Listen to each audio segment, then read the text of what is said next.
Welcome back to Katawa. I am the Travis. I am the Eric. And we are the Bookend Gaming. Yay. Moving on. But if you all worry about it, I have to worry about your worrying and worrying and worrying. And if that makes sense, I'm fine, okay?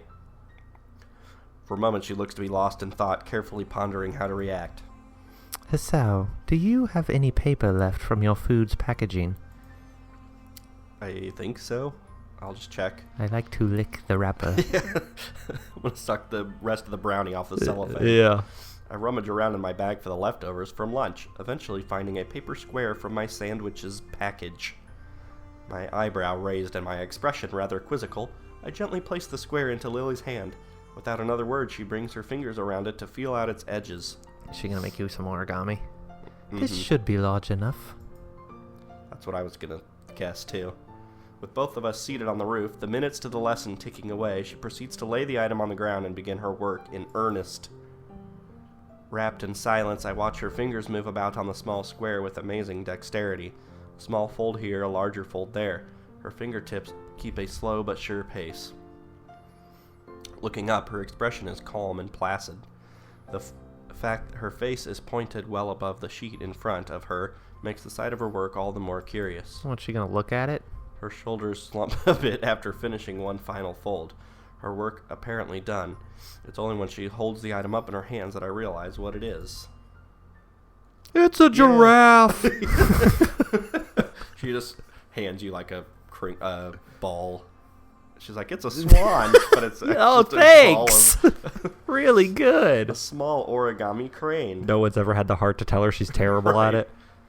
Light brown, thanks to the packaging used, which was also light brown. It didn't change in the process. Crazy. The result looks quite delicate and precise. You can do origami? Is that what I did? I taught myself how to do it when I was younger. I improved my dexterity a bit. Huh. A little baffled, I carefully take the small bird from her pale cupped hands as if it would break from the slightest breath. It seemed to be folded quite well and holds its shape easily. I wasn't giving it to you. We both grab our bags and head out the door, Lily extending her cane as she does so. Smacks the crane out of my hand. I hold Lily's handiwork up to my face for further inspection while we walk down the hallway, her hand running along the silver handrails for orientation. If she taught herself origami to improve her dexterity, with the use of her hands meaning so much to her given her condition, so that's it. Must give the best hand jobs in the world. I smile as I realize the bird's meaning. Everyone here has had to find their own ways of dealing with their conditions. You aren't alone here when you have problems. I mean, did she say that's what it meant, or? I think he's quoting someone. Thanks, Lily. I appreciate this. She gives a sweet smile and a nod, not using words where none need be used, in her typical manner. All I ask is that you take care of yourself, Hisao. Don't worry, I will. Promise? Promise. And with that, we part ways. And you never see her again. To be honest, I don't know what annoys me more, the fact that I could die at any moment, or the fact that everyone knows that. Everyone knows my weakness. I guess I'll just take each day as it comes, as the unexpected present in my hand reminds me, I'm not alone here. Even though I may be like this, I'm not alone. If they worry, if anyone worries, I'll smile. I'll smile enough for all their worries to go away. I'll show them. And sleep. Is she gonna go to Scotland now and leave us? I guess. She didn't invite us. I know. What are we supposed to do? We're going to have to find a new girl. The moment the bell rings out, a collective sigh of relief comes from everyone. She'll just let us borrow Hanako while she's gone. Yeah. Much of the morning's been taken up by a droning lecture on Stoichiometry? Stoichiometry, a topic entirely unbefitting of the insufferable heat permeating the classroom. Knowing that attempting to teach anything more would be an exercise in futility, Mutao gives up and begins clearing the teaching materials from his desk for the day. As meaningless banter starts filling the classroom, I notice Hanako getting up and coming to my desk. She's been a lot less withdrawn lately, something which gives me a small measure of satisfaction. Hello, Hisao. Hey, want to go pick up Lily then? It's close to the time when she'd need to get going if she's going to make the flight. About that. She said she might be held up a bit by her classmates. I suppose that makes sense. Her class usually gets off a little earlier than ours, so Lily would normally have just come to our classroom. Her class must be sending her off. Well, never mind. We can wait outside her classroom for once, right? She gives a small giggle before nodding, the two of us taking our things and leaving for 3-2's classroom. When we reach our destination, I stop in idle amusement at the scene inside. I think I like Hanako better on this route than in Hanako's route. Right? She's just more friendly. One of the shorter girls from the class has Lily wrapped in an enthusiastic hug, her head no higher than Lily's chin. Her other friends, of which there are several, are gathered around her as well. Lily simply smiles kindly and hugs her back. Motorboats her. I was going to say, then she kisses her. Whoa, wait, what? I guess Lily must be pretty popular. Compared to Shizune's harsh but fair dictatorship of 3-3, Lily seems more like a mother figure for 3-2, to say nothing of her height and looks. Kenji's pointedly cool demeanor as he packs up his things at his seat in the back corner of the classroom is expected. He's no doubt far from a fan of the fuss being made about Lily's leaving. Looking beside me and seeing Hanako following my gaze, I decide to finally enter the room. Afternoon, Lily. It's just me and Hanako. Why are people running all over the classroom? Yeah! I guess this is the blind classroom. Party! Teacher's leaving. Hanako withers noticeably when exposed to the din being made around Lily. Try as she might, I doubt she'll ever completely get over her social anxiety. Hello. Lily manages to work out our position reasonably well, her classmate detaching herself without a second word. A look of slight exasperation is written on Lily's face, though I can't say I blame her. Hello, Hisao. Hanako. Do we have much time before the flight leaves? I give a quick glance at my watch. Taking the trip to the airport into account, there's a good 10, maybe 15 minutes left, while still allowing for contingencies. Oh, we can have goodbye sex. Like 2 or 3 times. Yeah, we still have a few minutes to kill. I wouldn't worry about missing it yet. Is this Hanako? Uh-oh. I think we've just inadvertently became entangled in Lily's social web. The girl is probably part of the legally blind faction of the class, like Kenji, given her almost window pane-like spectacles. Her short, roughly cut hair gives her a look that fits her excitable expression. Hello, She takes Hanako's hand and pulls it up and down enthusiastically. I really don't get how girls can be so social to someone they only know as the friend of a friend. Right? They've already added each other on Facebook, probably. Weirdos? While Hanako exchanges nervous greetings, I look around the room for my short and overdressed next-door neighbor. Try as I might, he seems to have slipped out of the classroom without anyone noticing. Oh, darn. For a moment, I try to think of possible career paths that could reasonably benefit from his single skill, before putting my mind to more pertinent matters. Lily seems pleased, if somewhat guarded, about the enthusiasm Hanako's suddenly excited from those around her.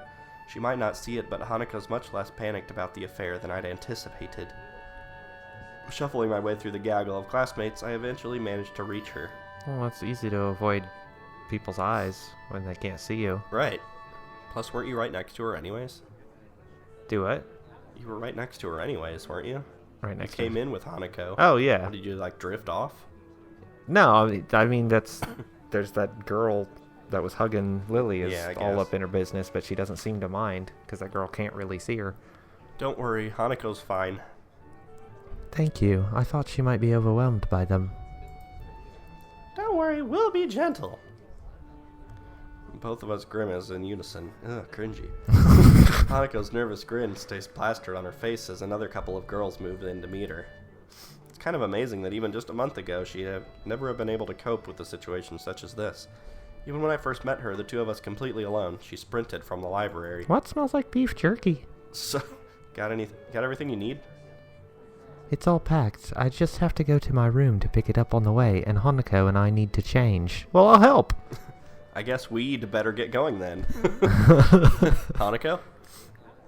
Hanako's head flicks up towards us in a flash, her face rather unmistakably appreciating the chance to extricate herself from the small group gathered around her. Coming. The long taxi ride to the airport is surprisingly pleasant.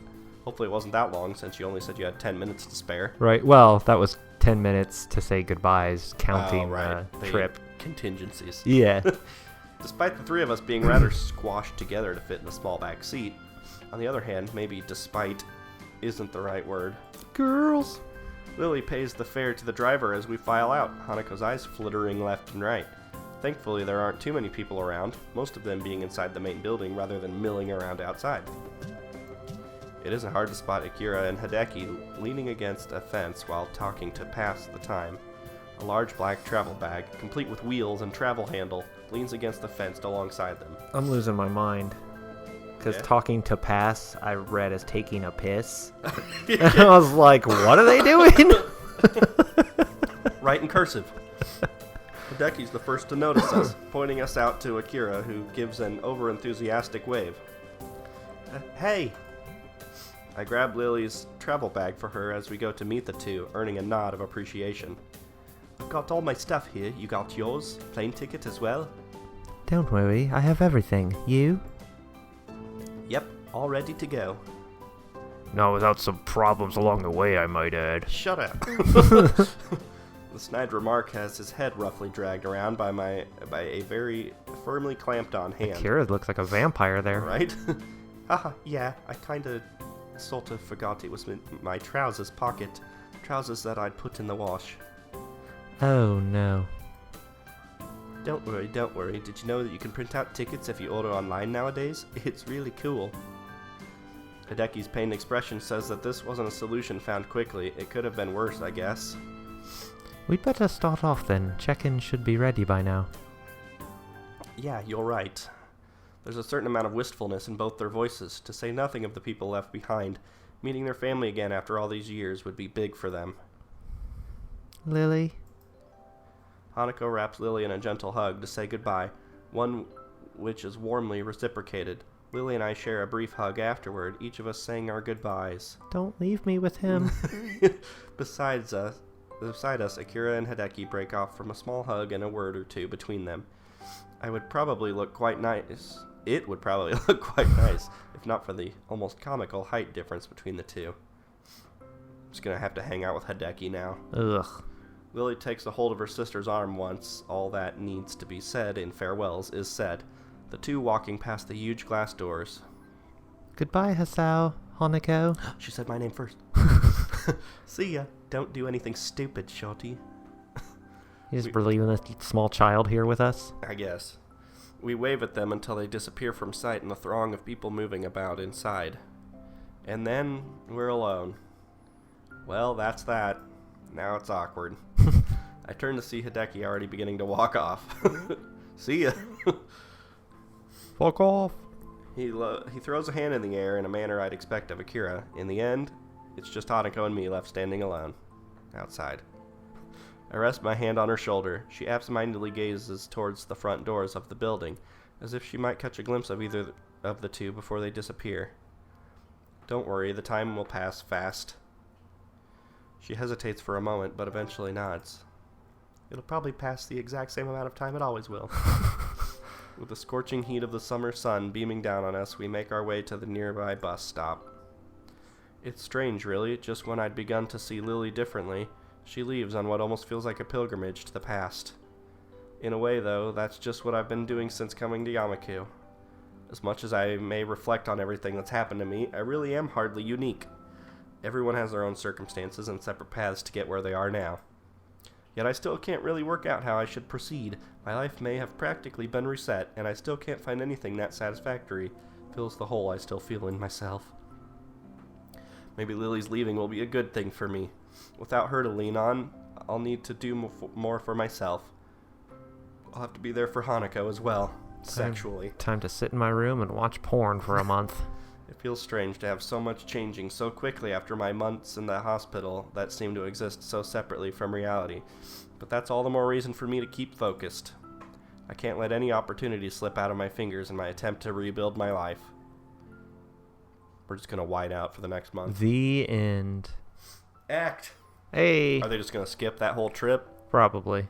Maybe you'll get a phone call or something. I'm surprised that they didn't have them more into the relationship before she left. Right. That way it was like sadder. Yeah, I mean, it's kind of like, oh, it sucks that she's not here, but I can do stuff on my own now. And I don't know. It's we'll see what happens. I'm sure it'll get serious when she gets back. I mean, it would have to. We're already in Act 3. Come on, game. Pick up the pace. This is where it gets serious. Yeah, it better.